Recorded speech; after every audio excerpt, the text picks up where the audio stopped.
اب آپ نے سبحان اللہ کہا، سب بولو سبحان اللہ، وبحمدہ سبحان اللہ العظیم، سبحان اللہ وبحمدہ سبحان اللہ العظیم۔ یہ دو کلمے سرکار ارشاد فرما رہے ہیں زبان پر بڑے ہلکے ہیں، یعنی آسانی۔ ہلکے سے مراد وہ نہ لے لینا، بہت کچھ لوگ وہ حدیثوں کا حساب ہے نا، یعنی ہل ہل کر نماز پڑھتے تھے، وہ لمبی بات ہو جائے گی، میں ادھر جاؤں ہیں۔ وہ کچھ ایک جو آدمی تھا نا، وہ ہل ہل کر پڑھ رہا، کسی مولوی پوچھا بھائی ہلنے کا کہاں ذکر ہے؟ کہا جی میں حدیث دکھاتا ہوں آپ کو کہ اس میں ہل ہل کر سرکار نے نماز پڑھی ہے، وہ مانا اور تھا، ٹھیک ہے نہیں؟ اب وہ الگ بات ہے، اس طرح میں نہیں جانا چاہتا، میرے پاس وقت کم ہے۔ میں یہ بتانا چاہتا ہوں، یہ زبان پر ہلکے پھلکے، یعنی لینے میں، یہ پکارنے میں، ان کا ورد کرنے میں، ان کا ذکر کرنے میں بہت آسانی ہے۔ دیہات کا دیہات کا آدمی بھی اگر آرام سے اس کو پڑھے، مکتب میں بھی پڑھ سکتا ہے، کہہ دو سبحان اللہ۔ یہاں مدرسہ گلشن مصطفیٰ میں بھی آنے کی ضرورت نہیں، مکتب میں ایک چھوٹا سا مولوی پڑھائے گا، وہاں بھی یہ پڑھ لے گا۔ بڑے ہلکے ہیں یہ، زبان پر ہلکے، اور وہ کلمات کیا ہیں یہ میں نے آپ کو بتا دیا، لیکن میزان میں بھاری ہیں، وزن میں بھاری ہیں۔ اور یہ وزن کہاں ہوگا؟ قیامت کے دن، کہہ دو سبحان اللہ۔ اب جس کے پاس یہ کلمے ہوں گے، اس کے نامہ اعمال جو ہوں گے، وہ پلڑا بھاری پڑ جائے گا، اللہ ان کلموں کے ورد کی وجہ سے اسے جنت عطا فرما دے گا۔ تو آپ کو مجھے سبحان اللہ کہتے ہوئے بھی تکلیف ہوتی ہے، بڑا وزن اٹھایا ہوا ہے کہ سبحان اللہ، الحمدللہ، اللہ اکبر، یا رسول اللہ، کچھ کو یا رسول اللہ کہتے ہوئے پیٹ میں درد ہوتا ہے، یہ الگ بات ہے۔ بھارت توجہ کرو، اعلیٰ حضرت کیا فرمایا؟ سرور کہوں کہ مالک و مولا کہوں تجھے، سرور کہوں کہ مالک و مولا کہوں تجھے، باغ خلیل کا گلے زیبا کہوں تجھے، حیران ہوں میرے شاہ میں کیا کیا کہوں تجھے، لیکن رضا نے ختم سخن اس پہ کر دیا، لیکن رضا نے ختم سخن اس پہ کر دیا، خالق کا بندہ۔ یہ عقیدہ جماعت اہل سنت کا، کہہ دو سبحان اللہ۔ اہل سنت کا یہ عقیدہ ہے، تعریف کتنی بھی کرو، آخر تعریف خالق کا بندہ، خلق کا آقا کہوں تجھے، یعنی تکبیر،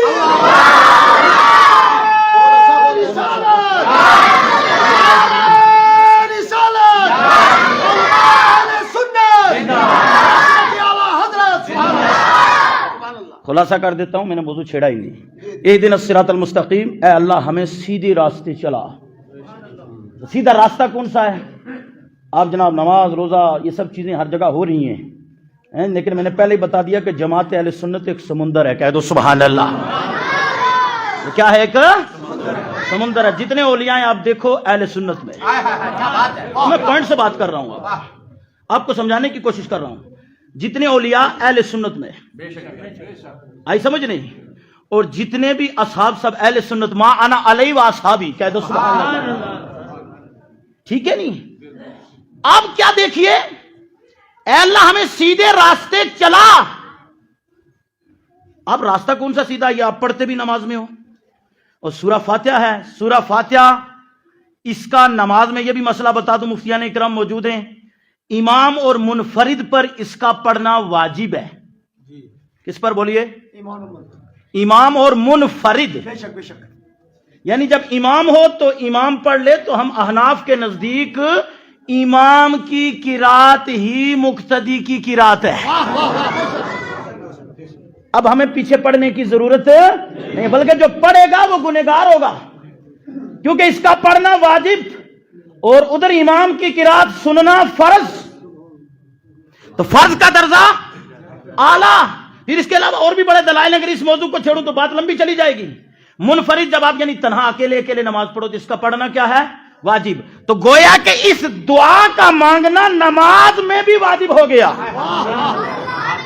توجہ، اس دعا کا مانگنا نماز میں بھی واجب، نماز میں مانگ رہا، اہدنا الصراط المستقیم، اللہ میں سیدھے راستے چلا۔ سیدھا راستہ کس کا؟ اللہ نے خود فرما دیا، صراط الذین انعمت علیہم، راستہ ان لوگوں کا جن پر تیرا انعام ہوا ہے۔ غیر المغضوب علیہم ولا الضالین، نہ بہکے ہوں کا اور نہ گمراہ لوگوں کا۔ بہکے ہوں کا راستہ بھی نہیں اور گمراہوں کا راستہ بھی نہیں۔ یہ کس نے؟ یہ قرآن ہے۔ حدیث اگر وہ تینوں کا کہتے ہیں ضعیف ہے، اب اس کو کیا کہیں گے؟ بے شک بے شک، جی حضرت، یہ قرآن ہے۔ اور سورہ فاتحہ بچے بچے کو یاد ہے، اللہ نے دعا منگوائی، ہر ایک با ایمان سے مانگ، کلمہ پڑھ لیا، میری وحدانیت لے آیا، رسالت اس کو قبول کر لیا، جتنے ایمان کے تقاضے پورے کر رہا، اب دعا بھی مانگ، ایمان مل گیا، اب سلامتی کی مانگ۔ صراط الذین انعمت علیہم، راستہ ان لوگوں کا جن پر تیرا انعام ہوا ہے، نہ بہکیوں کا نہ گمراہوں کا۔ پتہ چل گیا، اللہ نے درس دے دیا یہاں کے 3 کیٹیگری کے لوگ ہیں۔ اور سمجھو نا یار، بات سمجھو، کتنے کیٹیگری کے لوگ؟ ایک جن پر انعام، اور دوسرے بہکے ہوئے، افراط و تفرید کا شکار، نہ ادھر نہ ادھر، آئی سمجھ نہیں؟ اور جناب تیسرے کون؟ گمراہ، بہکے ہوئے گمراہ۔ 3 کیٹیگری کے لوگ ہیں۔ آپ اللہ نے فرمایا ایمان والوں، انعام والوں کا راستہ مانگو۔ کس کا راستہ؟ انعام والوں کا۔ اب انعام والے کون ہیں؟ اللہ نے دوسری جگہ من بیانیہ لا کر ارشاد فرما دیا، انعم اللہ علیہم من النبیین والصدیقین والشہداء والصالحین۔ کہہ دو سبحان اللہ۔ یہ راستہ کس کا؟ انعام کن لوگوں پر ہے؟ انعم اللہ علیہم، انعام جن لوگوں پر ہے وہ کون ہے؟ من النبیین، نبیوں کی جماعت ہے، کہہ دو سبحان اللہ۔ والصدیقین، صدیقین کی جماعت ہے، شہداء کی جماعت ہے، صالحین یعنی اولیاء اللہ کی جماعت ہے، کہہ دو سبحان اللہ۔ اب خلاصہ ہوگا میری تقریر کا، کیونکہ تقریر کو میں نے پھیلایا نہیں ابھی، بات اتنی سی ہے، اہل سنت میں جیو۔ کیا بولا میں نے؟ اہل سنت میں جیو، اہل سنتی میں مرو، اور انشاءاللہ ہم دعا کرتے ہیں کہ اللہ حضور کے صدقے قیامت کے دن اہل سنت و جماعت ہی میں اٹھائے۔ سب بولو آمین۔ کیونکہ یہ کچھ 100 سال سے پہلے سارے کا سارا جماعت اہل سنت ہی ہے، کہہ دو سبحان اللہ۔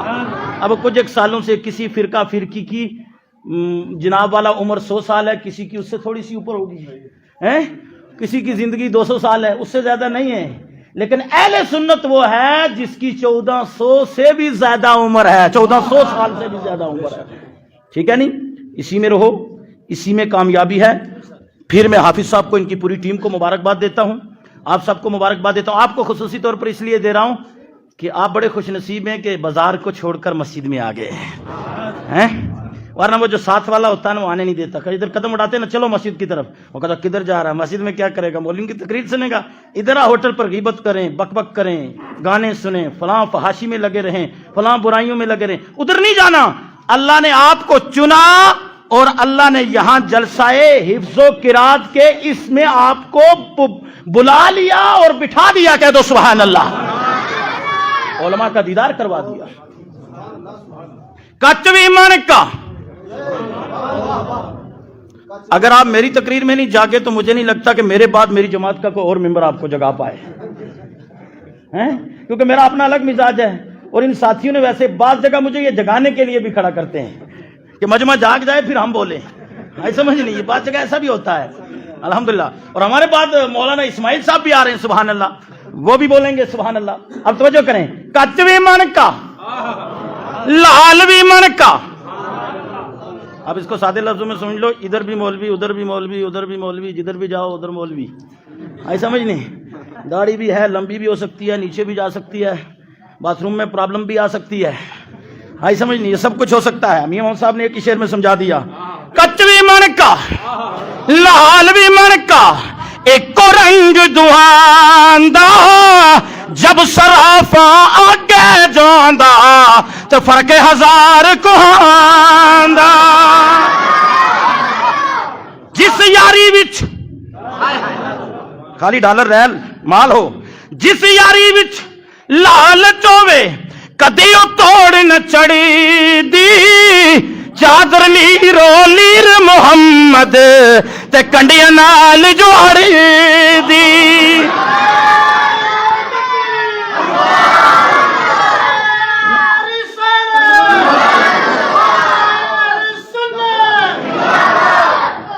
اب ویسے مجھے جانا بھی ہے، لیکن میں حضرت باہو کا کلام اگر اس تقریر کے موضوع کے حساب سے نہ پڑھوں اور پھر خاص کر اس ممبر سے نہ پڑھوں تو شاید سواد نہ آئے، کیونکہ لوگ علم ہے جی بڑا، ادھر پڑھاؤ جی، ادھر کیا علم ہے جی، ادھر کیا علم ہے جی، بیگ وی آئی پی ہے پیچھے لگا ہوا ہے، اور آپ کو پتا ہے جو بیگ پیچھے لگتا ہے نا، چاہے 100 بکیں ہوں وہ پیچھے ہی مرنے کے بعد رہ جاتا ہے۔ یہ نورانی قاعدہ صبح صبح بچہ لے کر مدرسہ گلشن مصطفیٰ میں آتا ہے، سینے سے لگا کر، بچہ بھی محلے میں درس دے رہا ہے، لوگوں جاگ جاؤ، ابھی میں اس علم کو پڑھنے جا رہا ہوں جو مرنے کے بعد بھی آگے کام آنے والا ہے۔ آئی سمجھ نہیں؟ علم پڑھیا تے ادب نہ سیکھیا، ساریاں گلاں ادب دیاں، علم پڑھیا تے ادب نہ سیکھیا تے کی کرنا علم پڑھ کے ہو، تے چلے کٹے 40 دن دے 3 مہینہ دے چلے کٹے تے کچھ بھی نہ کھٹیا تے کی کرنا وچ چلیاں بڑھ کے ہو، تصویر پھڑی تے دل نہ پڑیا کی کرنا وہ تصویر پھڑ کے ہو، جاگ بنا دودھ جم دینا باہو، اور پیار سے بولو سبحان اللہ، جاگ بنا دودھ جم دینا باہو، پاویں لال ہون کڑ کڑ کے ہو۔ تو یہ جاگ جس طرح جاگ کے بن دودھ دہی، اب یہاں بازار میں کیا پتہ چلے گا، یہاں ہوتا ہی ڈبہ ہے۔ یہ دیہات میں بھی پھر وہ لوگ جو شروع سے ان چیزوں کے ساتھ وابستہ رہے کہ دودھ دہی کیسے بنتا ہے، ایک جاگ ہوتی ہے چٹلی میں، ٹھیک ہے، جب تک وہ نہ ہو برتن میں نہ ہو لگی ہو تب تک دودھ صحیح معنوں میں دہی نہیں بن سکتا ہے۔ اسی طریقے سے جب تک بندہ اللہ والوں سے وابستہ نہ ہو تب تک وہ ہدایت پر نہیں آ سکتا۔